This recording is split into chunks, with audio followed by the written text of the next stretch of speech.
When your body speaks, but no one listens, when your pain is dismissed as all in your head, when you're told it's just stress for the fifth time, while your health deteriorates, you're not crazy. You're being medically gaslit. Did you know women in America are up to 30% more likely to be misdiagnosed than men? Or that when experiencing a heart attack, women are 7 times more likely to be sent home from the ER. This isn't just about feeling heard, it's about survival. And what if I told you that mysterious symptoms you've been battling for years have real physical causes and that you've been overlooked because of your gender? But I'm pulling back the curtain on one of the most dangerous epidemics in healthcare, the systemic dismissal of women's health concerns and what you can do to finally be seen, supported. Welcome back to Let's Talk Wellness Now, the show where we uncover the root causes of chronic illness, explore cutting-edge regenerative medicine, and empower you with the tools to heal.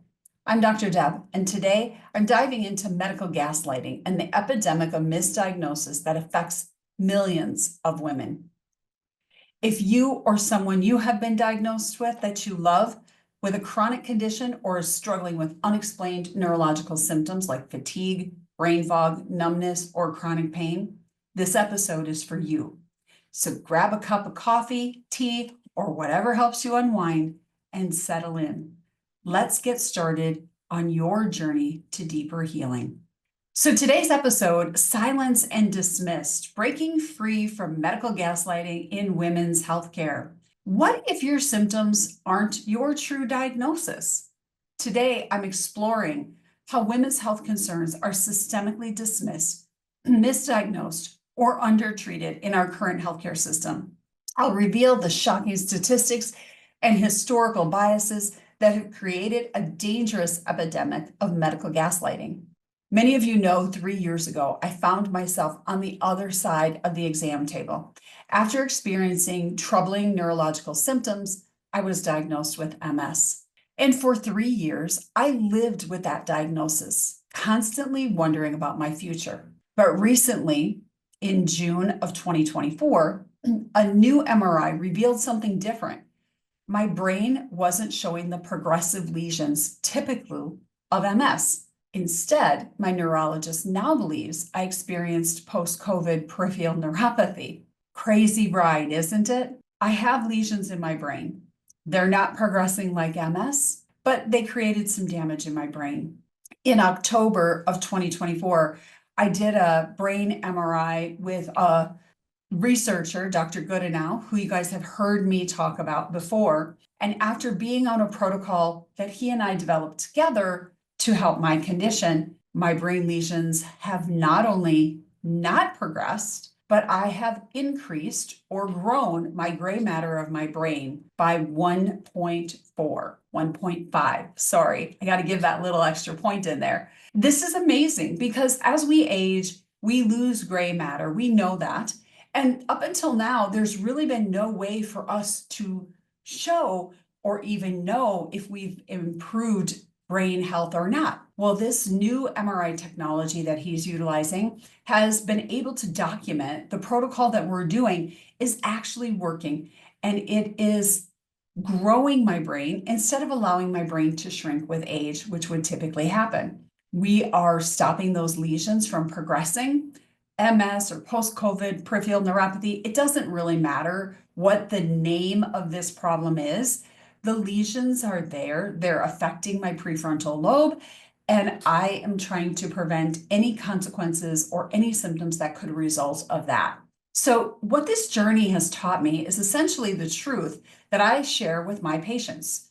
True health lies not in chasing a diagnosis, but in pursuing wellness itself.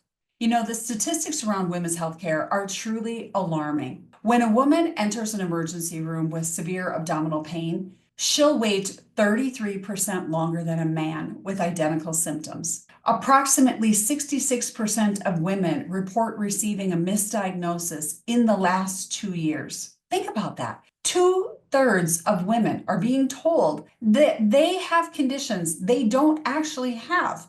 while their real health issues remain untreated, and the condition that they were told they had either isn't treated at all or they're given the wrong medication because it's the wrong diagnosis. This is not about incompetent doctors. It's about a system built on incomplete science. Did you know until the 1990s, women were routinely excluded from medical research and clinical trials? The assumption was that the male body was representative of the human species. So why study women separately? Women are not small men. Their bodies function differently at a cellular level. And even today, this knowledge gap persists. Medical textbooks still primarily focus on how diseases present in men, while women often experience entirely different symptoms. Take heart attacks. Men typically feel crushing chest pain, while women more commonly experience fatigue and shortness of breath, or pain in the jaw, the neck, the back. And when women feel symptoms that don't match the classic male pattern, they're dismissed as, you've guessed it, anxiety or stress.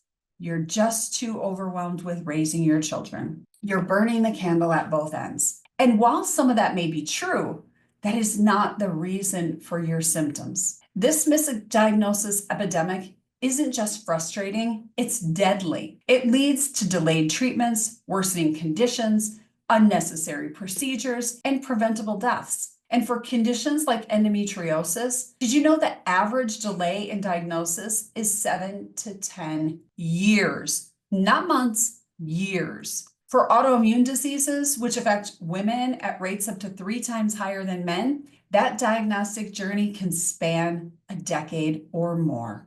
Now, we're going to take a break here and have a word from our sponsor, and we're going to be right back to talk more about medical gaslighting and its roots.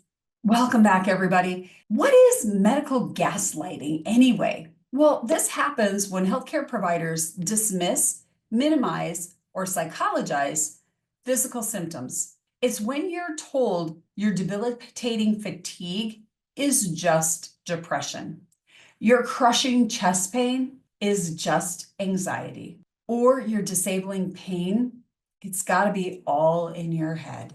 According to recent surveys, about 72% of the millennial women report experiencing medical gaslighting. And for women of color, the statistics are even more alarming. While research showing they face compounded biases at every level of care. But why does this happen? The roots run deep, all the way back to ancient Greece, when Hippocrates first used hysteria as a formal diagnosis. And throughout history, women's bodies have been viewed as mysterious, unpredictable, and fundamentally flawed versions of the male body. What a crock. This bias isn't always conscious. Even well-meaning doctors operate within a system that has trained them to view women's symptoms through a skeptical lens. And the problem is compounded by several factors. First, there's the knowledge gap. As Dr. Mark Gordon, a leading expert in neuroinflammation, has demonstrated, male and female brains respond differently to identical triggers. The same is true for hormonal systems, immune responses, and even drug metabolism. Yet most medical protocols don't account for these differences. Second, there's time pressure. The average primary care visit lasts a little longer than you probably think, but just 17 minutes. Barely enough time to address one concern, let alone a complex constellation of symptoms that don't fit neatly into a diagnostic category. When I see clients for the first time, we're spending well over an hour just having a conversation and another hour in doing diagnostics in my office so that we can understand individually what's happening with each client that we see, male or female, a far difference from the 17 minutes. Did you know that practitioners are taught that if someone complains of more than 2 symptoms, it must be depression or anxiety? That's how our medical system is training these days. When I was training, it was completely different. And I was blessed to be trained by a pioneer in medicine who was trained even differently than I was, and trained at a time where we didn't have a lot of medications, we didn't have a lot of testing options.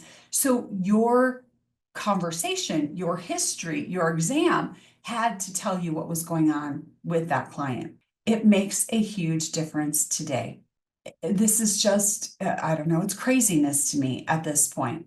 Thirdly, there's implicit biases. Studies show that healthcare providers of all genders consistently rate women's pain as less severe than men's, even when the reported pain levels are identical. Women are twice as likely to be diagnosed with mental health conditions when presenting with symptoms that suggest a physical cause. This kind of gaslighting creates a vicious cycle. Women begin to doubt their own experiences, become hesitant to seek care, and lose trust in the medical system. They may stop advocating for themselves, or conversely, become labeled as difficult patients when they push for answers. And oftentimes, these women then are dismissed from the practice because they're thought of as being non-compliant. My own journey through the healthcare maze taught me lessons I now use to help thousands of women reclaim their health. When my brain scan first showed lesions, I was quickly diagnosed with MS. But unlike many women, I didn't just accept that diagnosis and the treatment plan that came with it. As both a patient and a practitioner, I knew that healing requires looking at the whole picture, not just at a label. I investigated every possibility that could explain my symptoms: mold exposure, chronic infection, hormonal collapse, mitochondrial dysfunction. And I focused on healing while continuing to seek answers. And today, my brain is actually reversing in age, with improving gray matter and a clear sign that my approach is working. Take Maria, a 42-year-old executive who came to me after seeing 8 different doctors for crushing fatigue, brain fog, and weight gain. She'd been told she had depression, prescribed antidepressants, and when those didn't work, she was told to reduce her stress level.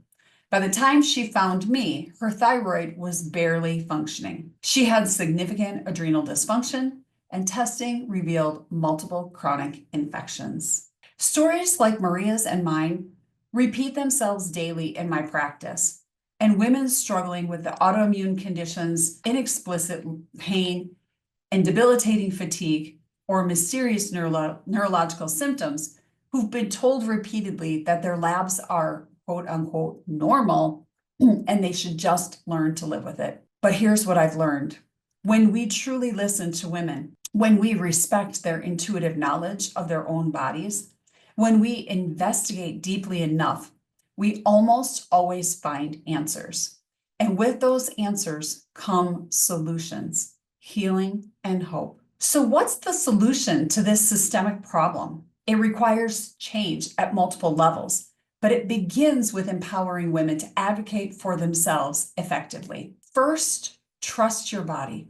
Your symptoms are real, and you deserve care that acknowledges that reality. As Dr. Daniel Amen has demonstrated through thousands of brain scans, your mental and physical symptoms have psychological origins that can be identified and treated when we look deeply enough. Second, become your own health advocate. Track your symptoms meticulously, noting patterns and triggers, and the specific impact on your daily functioning. When you visit a healthcare practitioner, bring this data with you. It's harder to dismiss documented patterns than general complaints. Third, don't go alone if possible. Studies show that having an advocate present during medical appointments significantly increases the likelihood of being taken seriously. And this person can take notes, ask follow-up questions, and provide confirmation of your experiences. Fourth, be prepared to be persistent. If you're not getting answers, seek second, third, or even fourth opinions, and look for practitioners who specialize in functional medicine, integrative approaches, or women's health specifically. Fifth, know that you have options beyond conventional medicine. While I believe in working with traditional healthcare when appropriate, complementary approaches like functional medicine can offer solutions where conventional approaches have failed. At my practice, I see women daily who've been medically gaslit for years before finding us. Our approach begins with comprehensive testing, not just the standard panels that only flag disease once it's advanced, but functional testing that can identify patterns of dysfunction before they become pathological. I look at the whole picture: hormones, micronutrients, toxin exposure, gut health, inflammation markers, genetic predispositions, and more. My team and I understand the symptoms in one system often originate in another, and that healing requires addressing root causes rather than merely suppressing symptoms. And oftentimes, it requires a team of experts to look at your case. The future I envision is one where women don't have to fight to be believed, where their symptoms are investigated with the same rigor as men's, and where their intuitive knowledge about their own bodies is respected rather than dismissed.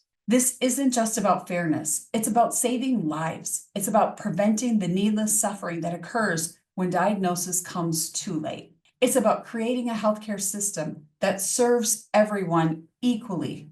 It's about bringing women back to the bargaining table, about having a say in how they feel. It's about partnering with women to get the best out of their healthcare that they possibly can.